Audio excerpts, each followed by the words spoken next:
ஓடி போய் bill Clinton காலில் விழுந்தார். ஐயோ நீங்க பார்த்து இந்தியாவை போற நிறுத்த சொல்லுங்கன்னு. The same thing has happened now. Nawaz ஷெரீஃபுக்கு பதில் அவருடைய தம்பி ஷபாஸ் ஷெரீஃப் அவரு உடனே 7, 8, 9 பாவ புண்ணியத்தை பார்த்து உங்களுக்காக மனது இறங்கி உங்களை அடிக்காம விட்டுருக்காங்க. அது வரைக்கும் பார்த்துங்க. இப்போ இந்தியாவை பொறுத்த வரைக்கும் ஃபர்தரா என்ன அப்படின்னா இந்தியா பொறுமை காக்கும். ஆனால் இந்தியா வீக் இது இல்லை. எல்லா கண்ட்ரி யூஎஸ்லேருந்து யூரோப்பியன் கண்ட்ரிஸ் எல்லாருக்குமே தெரியும் India is now a super military power. வாங்கின அடி அவங்களுடைய எக்கானமி அந்த அளவுக்கு அடிமட்டத்தில் இருக்குங்க. ஒரு 7 நாள் கூட 10 நாள் சண்டையை பாகிஸ்தானால தாங்க முடியாது. அதனால பாகிஸ்தான் மறுபடியும் இந்தியாவோட வர மாட்டாங்க. அப்படி வந்தால் இந்தியா மறுபடியும் பாகிஸ்தான் உள்ள போய் கண்டன் துண்டுமாக பார்த்தா பாகிஸ்தான் பிரித்து முடிய இந்தியாவால் முடியும். ஆனால் உங்களுக்கு என்ன அணு ஆயுதம் இருந்தாலும் இந்தியா அதை பற்றி கவலைப்படாது. இந்தியா அவங்க கொடுக்க போகிற பதிலடி பாகிஸ்தான் மறுபடியும் இந்தியாவுக்குள்ள இந்த சீஸ் ஃபயர் வயலேஷன் பண்ணாங்கன்னு வச்சுக்கோங்க, அவங்களுக்கு இந்தியா கொடுக்க போகிற அடி.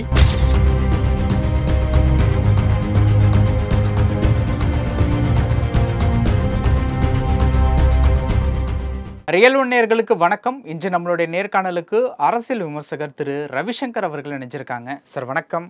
வணக்கம். வணக்கம். எப்படி இருக்கீங்க? நல்லா இருக்குது. போர் நிறுத்தம் தற்பொழுது நடந்திருக்கு. இருந்தாலும் எல்லையில் தொடர் துப்பாக்கி சூடு அப்படிங்கிறத பாகிஸ்தான் நடத்திக்கிட்டு இருக்கதா பார்க்க முடியுது. அதில் நம்ம நாட்டை சேர்ந்த அதிகாரிகள் ஒருத்தர் உயிரிழந்திருக்காங்க. ஸோ இந்த மாதிரியான செய்திகள் அப்படிங்கிறதெல்லாம் பார்க்குறதுக்கு முன்னாடி இந்த போர் நிறுத்தம் அப்படின்னு அறிவித்தாலும் பாகிஸ்தானுடைய தாக்குதல் அப்படிங்கிறது நிறுத்த மாட்டேங்குது. இது முதல் விஷயம். அடுத்து நம்மளுடைய நடவடிக்கை தான் என்ன அப்படிங்கிறது தான் ஒரு கேள்வி. உங்களுடைய பதில்? இந்த போர் நிறுத்தத்தையே முதல்ல நம்ம எப்படி பார்க்கணுன்னா, ஏப்ரல் 22 பகல்காமில் அட்டாக் பண்ணாங்க. அதுக்கு ரொம்ப ஆராய்ந்து பொறுமையோடு எடுத்தேன் கவுத்தேன்னு ஆக்ஷன் எடுக்காமல் பிஎம், எக்ஸ்டர்னல் அஃபேர்ஸ் மினிஸ்டர் இவங்க எல்லாருமே எல்லா ஆர்மி சீஃப், ஏர்ஃபோர்ஸ் இவங்க மார்ஷல் சீஃப் அண்ட் நேவல் இவங்க எல்லாரையும் கூட்டி வச்சு பேசி ஆப்போசிஷன் பார்ட்டி அவங்களோடலாம் பேசி முடித்து என்ன பண்ண போகிறோம், என்ன செய்ய போகிறோம், இதை தவிர எல்லா வெளிநாட்டு 45, 50, 60 கண்ட்ரிஸோட பேசி நாங்கள் என்ன மாதிரி ஆக்ஷன் எடுக்க போகிறோம்னு சொல்லி மே 7 இவங்க அட்டாக் பண்ணாங்க. 10 இடத்துல எங்கெல்லாம் அவங்க தீவிரவாதிகள் இருக்காங்களோ பாகிஸ்தானில், இங்கேருந்து 30 கிலோமீட்டர், இந்தியாவிலேருந்து 30 கிலோமீட்டர் இன்சைட் பாகிஸ்தான், அதை தவிர 2-3 இடம் 100 கிலோமீட்டர் இன்சைட் பாகிஸ்தான், அதை அட்டாக் பண்ணிருக்காங்க. Surgical strike, not only surgical, ஃப்ளைட்டில் போய் ரஃபேல் இதில் போயிட்டு அங்கேருந்து மிசைல் ஹிட் பண்ணிருக்காங்க. அந்த அளவுக்கு துல்லியமாக அடித்து நொறுக்கியிருக்காங்க. ஆனால் வெற்றி அவங்களுக்கு தான் அப்படிங்கிற மாதிரி. ஆமாம், இது வெற்றிங்கிறது எனக்கு என்ன ஞாபகம் இருந்த வடிவேலு காமெடி ஒன்று, ஒரு இதில் பாக்ஸிங் ஒரு இது மாதிரி இருக்கும். பாக்ஸிங் கொடுத்த அவன் அடித்து வடிவேலை தள்ளுவான், அதுக்கப்புறம் வெற்றி வெற்றி வெற்றி எனக்கு அப்படிமா இந்த வடிவேலு. அந்த மாதிரி பாகிஸ்தானுக்கு 7 இந்த 10 இடத்த அடிச்சிருக்காங்க இந்தியா. வேறு எதையுமே அடிக்கலை இந்தியா. அதுதான் இங்கே பெரிய கிரேட்னஸ் ஆஃப் இந்தியா. எந்த ஒரு சிவிலியன் இதையும் அட்டாக் பண்ணலை, எந்த ஒரு ஏர் இன்ஃப்ராஸ்ட்ரக்சரும், ஹாஸ்பிட்டல், ஸ்கூல்ஸ் எதையும் இந்தியா அட்டாக் பண்ணல. ஒன்லி டெரரிஸ்ட் ஹப்ஸ், எங்கெல்லாம் டெரரிஸ்ட் இருக்காங்களோ அந்த இடத்து மட்டும்தான். That shows the greatness of India. இங்கே உடனே இவங்க பாகிஸ்தான் என்ன பண்ணாங்க, ட்ரோன்ஸை யூஸ் பண்ணி 15 சிட்டி இந்தியாவுக்குள்ளே அட்டாக் பண்ண ட்ரை பண்ணிருக்காங்க, இன்க்ளூடிங் இந்தியன் ஏர்பேஸஸ் எல்லாத்தையும் பண்ணிருக்காங்க. ஆனால் இந்தியா S-400 ரஷ்யாவிலேருந்து வாங்கின இது 360 டிகிரிக்கு மிசைல்ஸ் அடிச்சுட்டு நொறுக்கும். அந்த எல்லா ட்ரோன்ஸ் அவங்களது 95% ட்ரோன்ஸ் எல்லாம் உள்ளே வர பாகிஸ்தான் எல்லாத்தையும் அடித்து காலி பண்ணுறது. நாட் ஓன்லி S-400, ஆகாஷ் அப்படின்னு இந்தியாவிலே தயாரிக்க ஒன்று, அதுவும் சேர்ந்து எல்லா ட்ரோன்ஸும் அடித்து தள்ளியாச்சு. தென் இந்தியா என்ன பண்ணிருக்காங்க, பாகிஸ்தானில் ஒரு 7-8 ஏர் பேசஸ் அங்கே தான் உங்களுக்கு இதெல்லாம் எல்லாத்தையும் அடித்து நொறுக்கினாங்க. அகைன் ஒரு சிவிலியன் டார்கெட்டு இந்தியா அட்டாக் பண்ணலை. அந்த அளவுக்கு போன உடனே பாகிஸ்தான் வழக்கம் போல் 1999 மேலேருந்து ஜூலை வரைக்கும் கார்கில் வார் நடந்தது. அந்த கார்கில் வாரில் இந்தியா அஃபென்சிவ் எடுத்து அடிக்க ஆரம்பித்த உடனே அப்போ நவாஸ் ஷெரீஃப் பிரைம் மினிஸ்டர் ஓடி போய் பில் கிளின்டன் காலில் விழுந்தாங்க. ஐயோ நீங்கள் பார்த்து இந்தியாவை போகிற நிறுத்த சொல்லுங்கன்னு. The same thing has happen now. Nawaz ஷெரீஃபுக்கு பதில் அவருடைய தம்பி ஷபாஸ் ஷெரீஃப் அவர் உடனே 7, 8, 9 உடனே அங்கே அமெரிக்காவுக்கு சொல்லிட்டார், ஐயோ போகிற நிறுத்த சொல்லுங்கள், இந்தியாவை போகிற நிறுத்த சொல்லுங்கள், சத்தம் போடாமல் சொல்லி ட்ரம்ப் இந்தியாட்ட பேசி, வைஸ் பிரசிடென்ட் இந்தியாட்ட பேசி, வான்ஸ் அமெரிக்கன் வைஸ் பிரசிடென்ட், மார்க் ருபியோ அப்படின்னு அவங்க ஸ்டேட் செக்ரட்டரி அவர் பேசி, அவர் ஜெய்சங்கர்கிட்ட பேசி இவங்க சொல்லிட்டாங்க, பாகிஸ்தான் நிறுத்துகிறாங்களா நாங்கள் நிறுத்துகிறோம், ஆனால் மறுபடியும் பாகிஸ்தான் வந்தால் அடி கொடுப்போம், இதை தீவிரவாதம் அதுக்கு நாங்கள் என்றைக்கும் இடம் கொடுக்க மாட்டோம் அப்படின்னு கரெக்ட் இதுவாக சொல்லி சனிக்கிழமை மத்தியானம் 5 மணியோடு நிறுத்தினாங்க. ஓகே சார், அடுத்து என்ன சார்? அவங்க தாக்குதல் நடத்திக்கிட்டே இருக்காங்கல்ல. நான் அதாவது 5 மணிக்கு அப்புறம் தொடர்ந்து அவங்க அன்றைக்கி நைட்டு வரைக்கும் நடத்தினாங்க. உடனே இந்தியா மறுபடியும் எல்லாத்தையும் அடித்து இந்த இதெல்லாம் பண்ணாங்க. அதுக்கப்புறம் மறுபடியும் இவங்க ஏர்பேஸ் அட்டாக் பண்ணுறேன்னு உடனே அவங்க ஃபோன் பண்ணி இல்லைன்ட்டாங்க. இப்போ கம்ப்ளீட்டாக ஸ்டாப் ஆகிடுது. உடனே இவங்க நாங்கள் வெற்றி பெற்று விட்டோம் அப்படி இப்படின்னாங்க. பாகிஸ்தான் நீங்கள் வெற்றி பெறவில்லை. அதாவது இந்தியா பாவ புண்ணியத்தை பார்த்து உங்களுக்காக மனது இறங்கி உங்களை அடிக்காமல் விட்டுருக்காங்க. அது வரைக்கும் பார்த்துங்க. இப்போ இந்தியாவை பொறுத்த வரைக்கும் அதாவது நாங்கள் என்றைக்குமே பீஸ் லவிங் நேஷன். இவ்வளோ தூரம் உள்ளே போகிறோம்.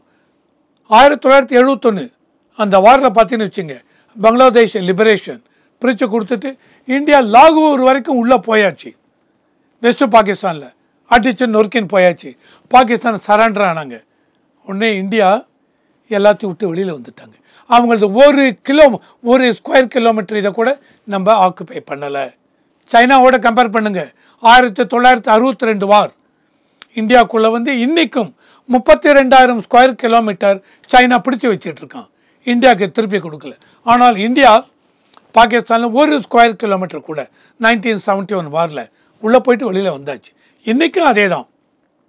இந்தியா இவ்வளோ பண்ணி அடித்து உள்ளே போயிட முடியும் பாகிஸ்தானை. பாகிஸ்தானுக்குள்ளே ஏற்கனவே 4-5 ஸ்டேட்டுக்குள்ளே கலவரம் இருக்குது.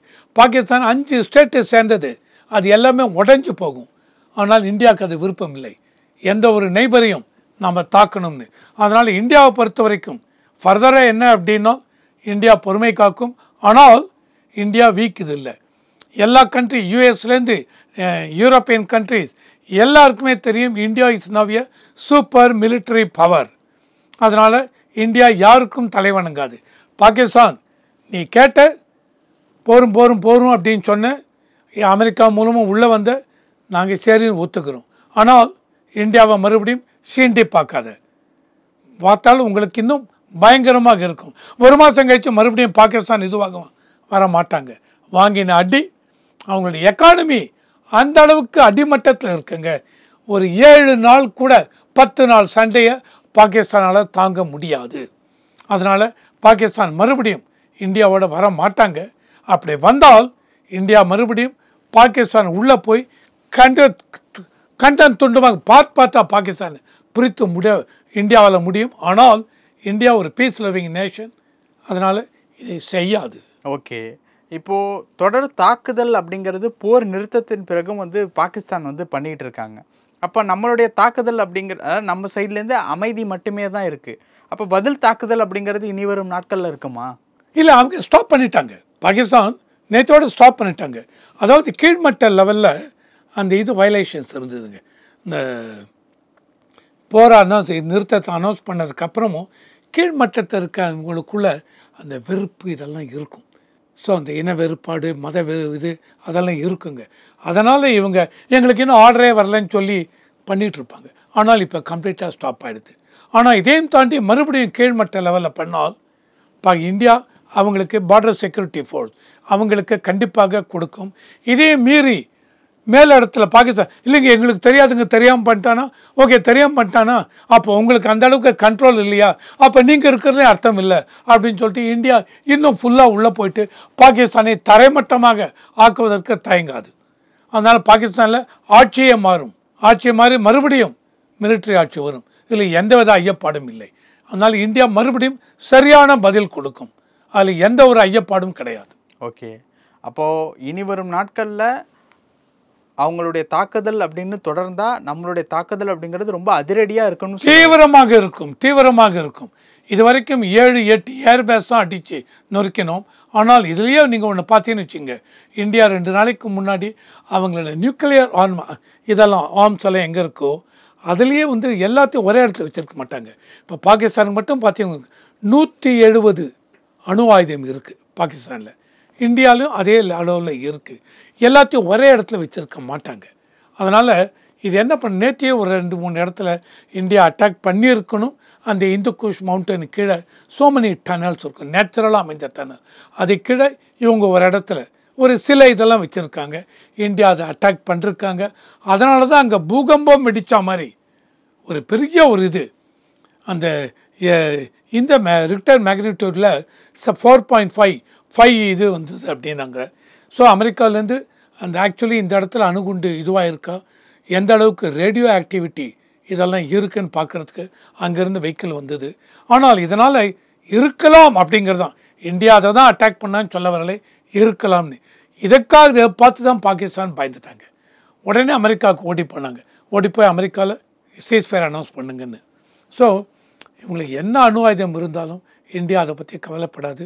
இந்தியா வந்து அவங்க கொடுக்க போகிற பதிலடி, பாகிஸ்தான் மறுபடியும் இந்தியாவுக்குள்ளே இந்த சீஸ்ஃபயர் வயலேஷன் பண்ணாங்கன்னு வச்சுங்க, அவங்களுக்கு இந்தியா கொடுக்க போகிற அடி ரொம்ப பலமாக இருக்கும். அதில் எந்த விதத்தையும் நம்ம டவுட் பட வேண்டிய அவசியமே இல்லை. ஓகே சார், பல விஷயங்களை பகிர்ந்துக்கிட்டீங்க. நேரத்துக்கு ரொம்ப நன்றி.